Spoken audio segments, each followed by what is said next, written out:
Welcome. We'll go ahead and call the meeting to order. We'll start with roll call. Trustee Grist? Present. Trustee Martinez is out. Trustee Toasty? Here. Trustee Marks? Here. And Torres de Luna here. Would anyone like to lead us in a flag salute? I will lead.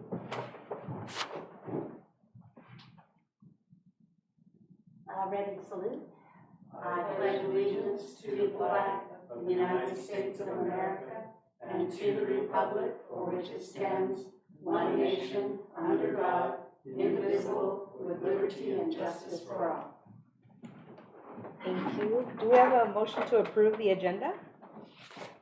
I'll make a motion to approve the agenda. I'll second. Any discussion? All in favor? Aye. Anyone opposed? Do we have any public comment? I don't see any. None. Okay. And we'll go ahead to our item number 6, review and approval of the 2021-22 unaudited actuals report.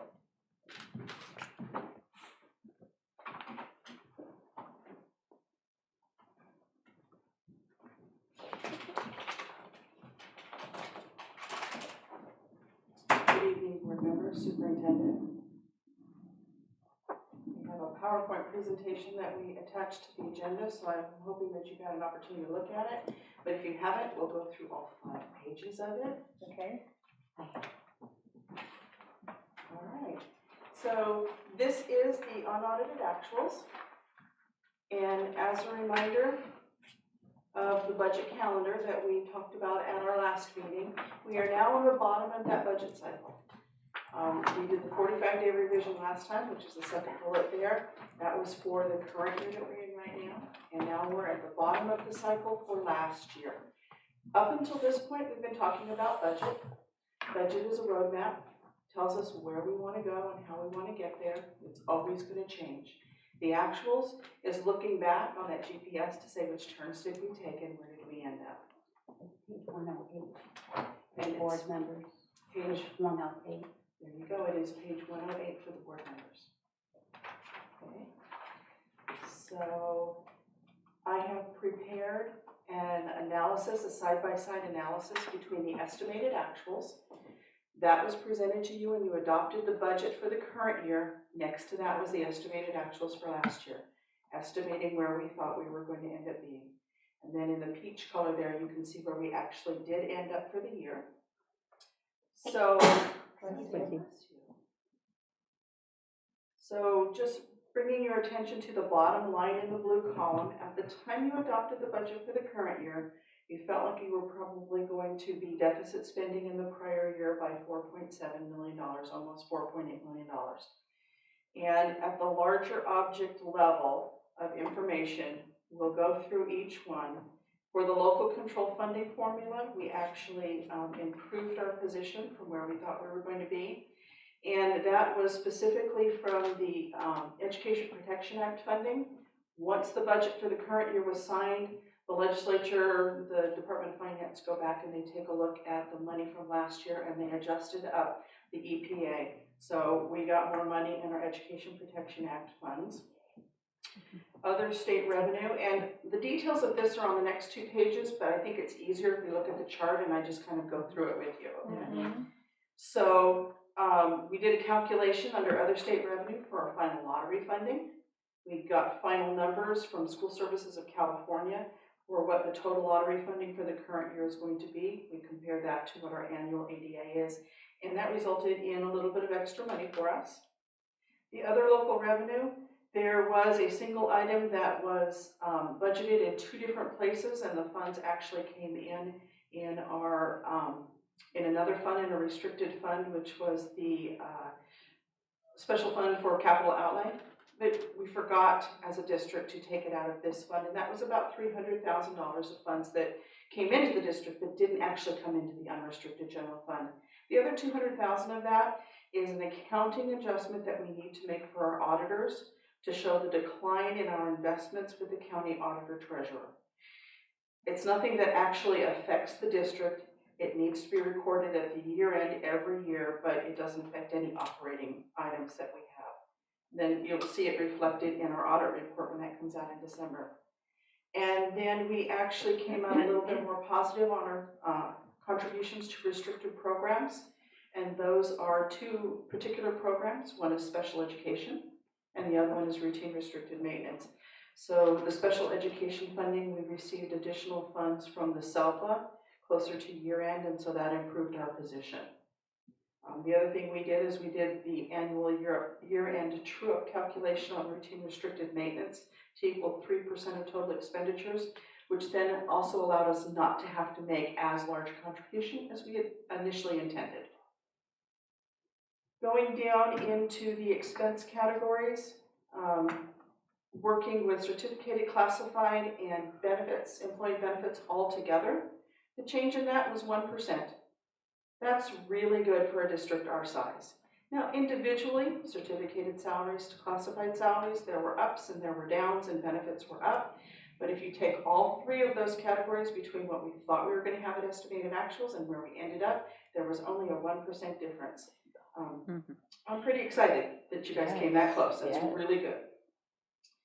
In books and supplies and services and other operating, I will tell you that this is really a very normal situation to see money fall out at the end of the year. We allocate budgets to sites and departments so that they can spend on their needs throughout the year, and not everybody spends all of their money. I'll also say that there's probably a fair measure of sites and departments looking at everything that was going on in your budget last year and going, I can wait. You know, I couldn't point to any place, but I think there's probably a fair measure of that. So overall, you saved about $400,000 in that area. Transfers to the county and debt service. So one of the things that happened in that services and other operating that ties into this transfers and debt service is another accounting shift that happened this year. We rent out our postage machine and we rent out our copy machines. And we've always accounted for those as rents.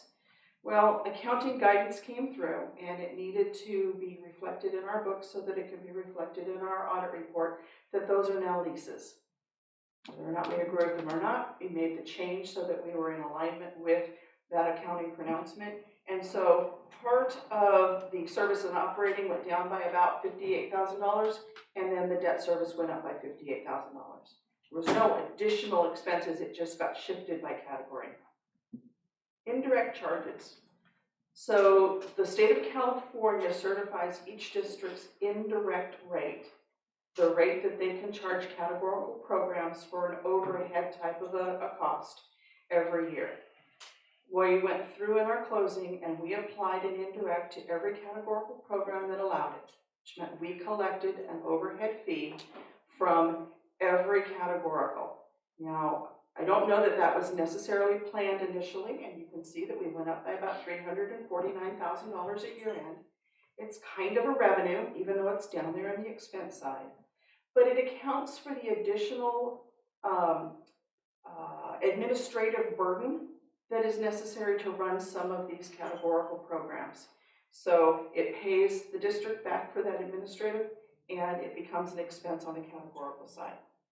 And then finally, transfers to restricted funds.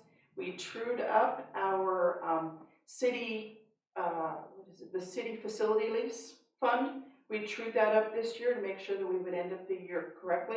And so besides the normal $45,000 worth of shift, we added another $43,000 there. That got us as clean to a year-end accounting as we possibly could. I did look at as much as I possibly could. Did we miss something? Maybe. The auditors will let us know. But between myself and Lisa Wiggins and Deanna, I lost her name. What's Deanna's last name? Hayden. Yes. Okay. I'm sorry. I'm still learning names.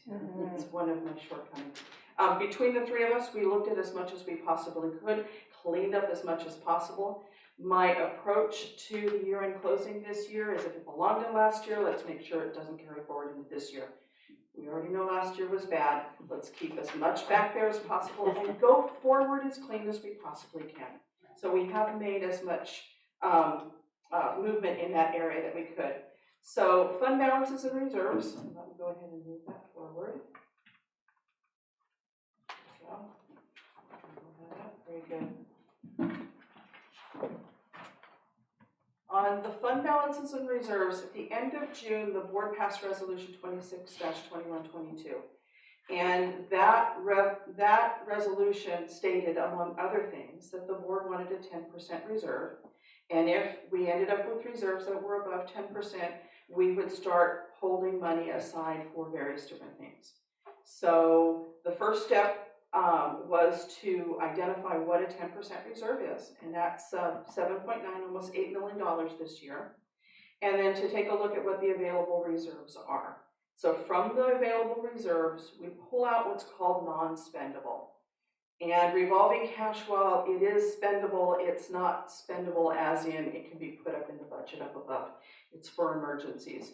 And then we have stores over in the warehouse, which is paper for the school sites, and so that's been valued as well. That leaves a balance of $7.9 million.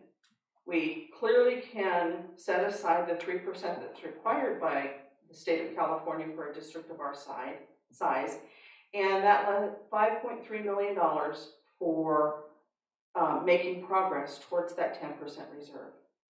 We are $75,000 away from reaching the goal that the board has set. What we are planning on doing in a future board meeting, and if I can get it done by the next board meeting in 2 weeks, I will present it to you, is take that resolution and formalize it into board policy.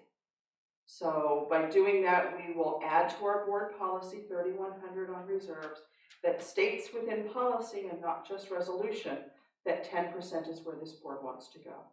So look for that coming in the future. So we're $75,000 short of 10%? Yes, ma'am. I think that we're close to that 10%. So I will also say that every time we do that calculation, that number is going to change because it's based on expenditures. Some years you will expend more money, other years you will expend less, and so it will fluctuate, but 10% is where you want to go, and so we're going to formalize that. Now, this has been a summary of everything that's in the next 108 pages. I don't expect you to go through that. It's very ugly. The state seems to think that this is a communication document, but it's really hard for those that are not, for instance, in the business department to take a look at. But if you flip to page 2, which is just beyond the certification, so if you're looking at your budget, we have 1, 2, 3, it'll be the 4th page. That's written in these pages. Oh, okay. In the ugly pages. After the certification, after this one. So are you looking, Is that the?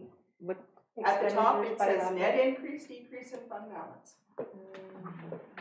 One more, and one more, do the 4th page with printing. So this is when we get to the numbers, right? Yes, Fund it's when you balance? get the ugly numbers. so page Looks like 14. this. 14? Yeah. You want us to look at that too? No, yes, that's what I wanted to just kind of. Page break down. 14, okay. Page 14 in yours, Got thank it. you. Oh, because you counted the presentation pages, I Mhm. have to do my math differently. So in there, you can see down at the bottom where we have set aside the reserves and how those reserves roll forward into next year. So I'm bringing your attention to this page because we had anticipated the top left column, where it right now says negative 2.2 million, be negative 4 million, 4.9 I million. think I'm. Where's 4.9 down here? Oh, Okay. okay. Board resolution, right? Right, Yes. so you can see that we Yes. have reserved those, but go to the very top of that column, column A. 2.247. When we did our estimated actuals and adopted our budget for this year, that number was 4.9 million. So because that number is $2 million better, next year's fund balances are $2 million better. We are still deficit spending by $2.2 million. What we haven't done yet is seen how the savings from this year are reflected in actually the budget for next year. That will be coming to you in the first interim report, and then how that will translate into your multi-year projection. So while we are doing a far sight better than you thought you were going to be doing, we still have a $2.2 million deficit that we need to address. If you look at next year, it does say 1.99. Where is that? Column D, still at the top of the page, Mm-hmm. column A, 169. B, C, D. 169? 169? I'm sorry, 169, you're Okay. correct. But I haven't had the opportunity to go through and review the budget for this year. We're still doing a lot of work on position control, making sure that every one of our teachers, our aides, our custodians, our groundskeepers are in position control and that they're reflected appropriately, likewise for any of the stipends or additional duty payments that are in there. So that'll be resynced within the next month to 2 months as we get ready to do the first interim. Mm-hmm. So I don't want you to think just because the budget was adopted as close to zero as possible, that that's really where they are. I don't want to give you that assurance without my having looked, and that's not a reflection on those people that did that work before I got here. That's just me telling you I still have a lot of work to do. Okay? Other than that, there's not a whole lot to look at here, unless you are having trouble falling asleep tonight, and then you can read right through it and call me in the morning and say, am I seeing that right? I have a couple questions. Yes, ma'am. How, have you had the opportunity to look to see, are we going to get fined again on the administrative being over? Have you bugged my office? I asked that because I'm working on it today. Oh, We wrapped okay. up this unaudited actuals. I got the presentation ready. I have a list of a dozen things that I need to get to, including the administrative ratio. Right, As soon So as we're I, not there. not quite there yet. Okay, Not okay. quite there yet. And part of that is making sure that we have all of the positions nailed down. Are they filled or are they vacant? Mhm. So later on this week, I'm going to be working with HR to deal with those to see how So that's maybe gonna be. we'll have that information by our board meeting? I don't want to promise you anything I Okay, can't I deliver. just said maybe. Yes, you did say maybe. Okay. The second question I have, and this came out in, from CSBA today about CalPADS and the misinformation that CalPADS has been spewing out since April.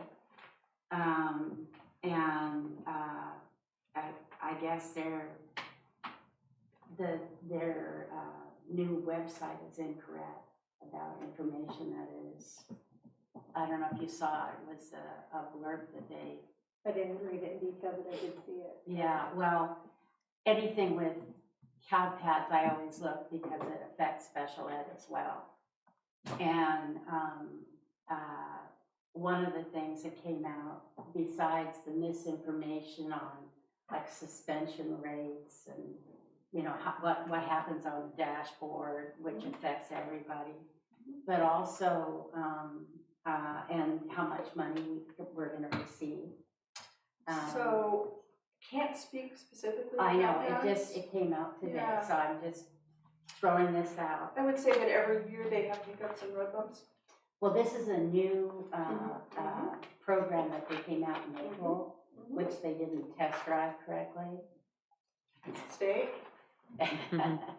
And so it's, and here it is 5 months since April, and they still haven't been able to fix it. But I bring this up because of monetary issues to you, but I also bring this up to the board because we need to make sure that our special ed department, our teachers need to be aware that kids that are going to be tested, they have the wrong stuff in there about how they're supposed to be tested for the state tests. Oh, it's messed up totally, I guess, according to CSBA. I don't know if it's true or not true, who knows, but we need to be aware of that.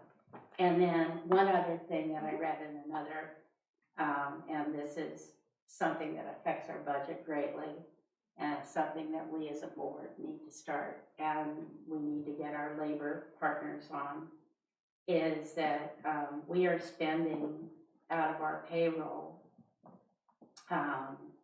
18%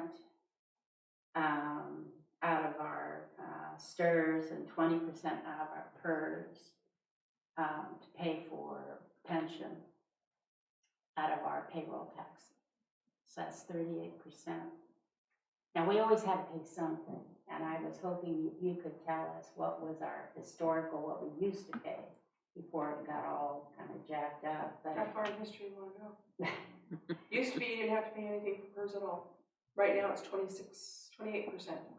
well, So there is a significant burden on all school districts for retirement, but since we're all working for retirement, I'm grateful for you. Thank you very no, much. but we need we need together to start to work to change this dynamic, because it's affecting our children. I mean, everybody needs retirement, and I know, but it's affecting the children. It's affecting what we can buy in technology, in everything. We are just, it's sucking our budget. And when you talk about deficit spending, and when you talk about this continuous deficit spending, we have to address where some of this money is going, and it's going into payroll tax. And if we do not address this as a board and make it a priority, that we have to start to politicize this. We need help from Sacramento. This needs to be a priority, because when we're looking at this, it's killing us. When you think about 38% of our payroll taxes is getting sucked up, that's something that the state used to pay for.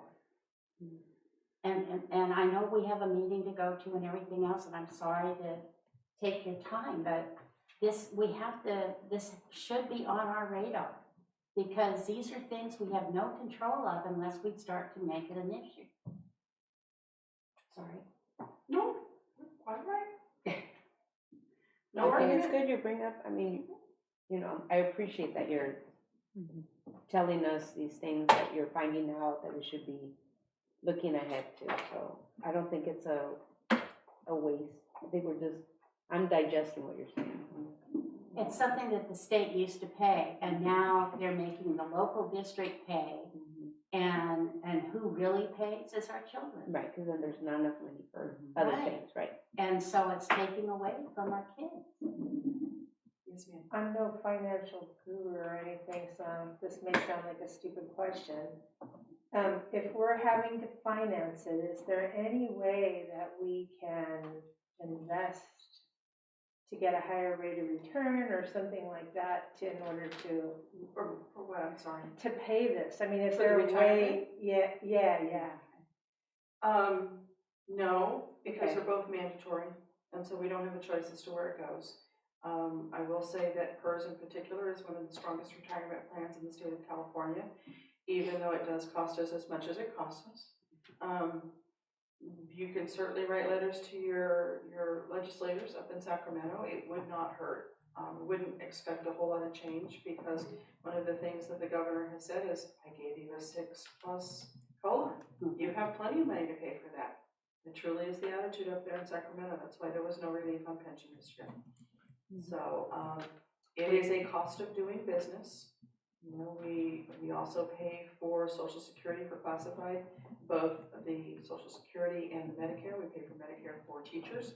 We pay for workers' compensation insurance, which is a very small amount.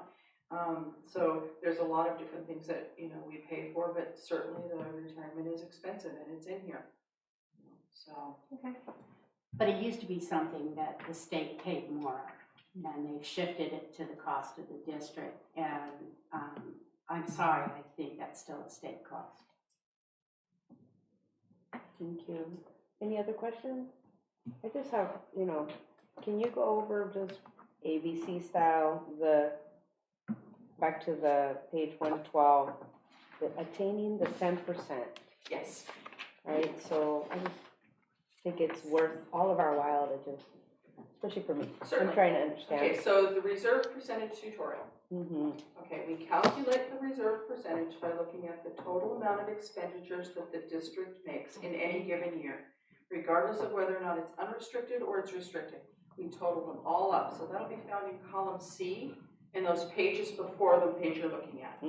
So we take all of those numbers together and we calculate whatever your percentage is. The first one we do is 3% because that's mandated by law. Right. But the board wants 10%. So I did a calculation on the 10% reserve and came up with, refreshing my numbers, came up with $7,978,000 is what would be a 10% reserve. Mhm.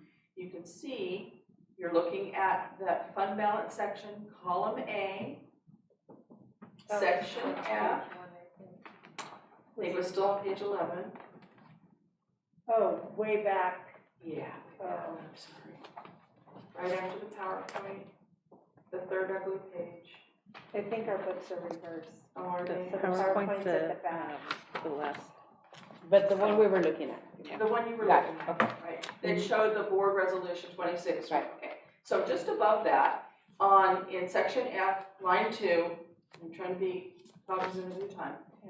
You can see that we have $7.9 million in column A. Mm-hmm. Okay, you find the number, everybody? Yeah. So that's the number that we're looking at, and the first thing that we have to do is we have to subtract the next two numbers in that column, because those aren't numbers that you can do whatever you want with. One of them's tied up in reams of paper, and the other one is tied up in a bank that we can write emergency checks for. Mm-hmm. Right, so we take those numbers out, and then we can see how much money we have left. So I go down to the very bottom of that column where it's section E, reserve for economic uncertainties. Mm-hmm.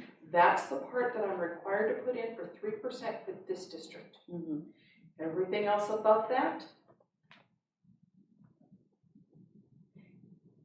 I see. is where I'm trying to backfill Gotcha. into the 10%. Mm-hmm. So lottery is unrestricted money, and there was a balance left in the lottery fund. So I applied $355,000 towards that, Mm-hmm. because that was in the resolution, it said unrestricted funds. And then the balance of $4.9 million, $4,991,000, that was the balance in the truly unrestricted fund. And it's only about $75,000 short of your goal for this year that we're closing. Okay, So you've got a little bit more to do. but you said you wanted us to put in policy the 10% the resolution that we. Right. So why would we do that if it hasn't been done before? Because board policy has the active law within a school district. Mm-hmm. Your board policies say how you're going to do all of those things that you're going to do. A lot of times they're linked to ed code, sometimes it's government code, it is whatever. And it's in there until you take it out. This resolution gets filed somewhere, you get a new CBO, Right. you get a couple of new board members, they forget about it, and then you sort of lose track of that 10%. It becomes an urban legend. Well, where is it? We can't find it anywhere. Oh, we know about those. Right. So if you memorialize it and take the truly formal action, it will remain in your board policies, and anyone can go and look at board policy and say, what do they say about reserves? And it's out there for the public and everyone to see and for us to not forget. That's why I think that it's important that the board puts it in board policy rather than leaving it in a resolution. The resolution was certainly a first step. It was an important step. We can put the rest of the resolution in there. Once we reach 10%, then monies will be dedicated toward A and B and C. I believe there were 3, there may have been 4. We put that in there so we know where we're going and we don't lose track. And the next set of board members and the next set of administration also know what this board who went through last year intended, so this board in the future doesn't ever have to do. Okay, thank you. And then for the budget, the deficit spending piece. So, we ended nicely with, you showed us the numbers. There wasn't as many negatives, really balanced out things. So then how is it that we're still deficit spending next year? The projections, right? Well, the projection when you adopted your budget was that you were going to deficit spend $968,000. What I don't know is whether or not that is complete for all expenditures, particularly with regard to position control and the fact that that is more than 90% of this budget. Right. So we will be looking at that. So because we're still not sure, how you were saying, right? We don't know vacancies, who's here, who's not, who's, stability, and permanency. Which can we close? Okay. I feel that I would be irresponsible to let you think that you gained $2 million in your fund balance and now you don't have any problems at all. Okay. That's not it. I can't, in any good conscience or personal responsibility, professional responsibility, come to you and tell you that Okay. until I have checked, and I do need time to check. Thank you. That's very helpful. I think it's helpful for us to be able to understand and speak to, and then, and, you know, for you to educate us on, we're still working on that. You know, we're still gonna look at, you know, the position control and make sure. And there's a lot of great stuff in position control, and like I said, right now, just as an example, we might need to add 2 positions at Site A. I'm not gonna call out names.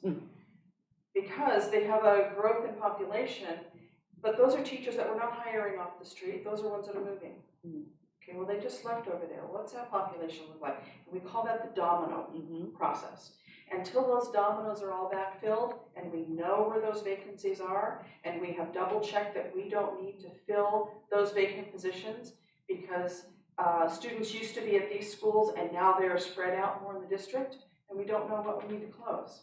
Closing will be a good thing. So right now it is inflated because we haven't gotten to that point yet. Thank you. You're very welcome. Any other questions?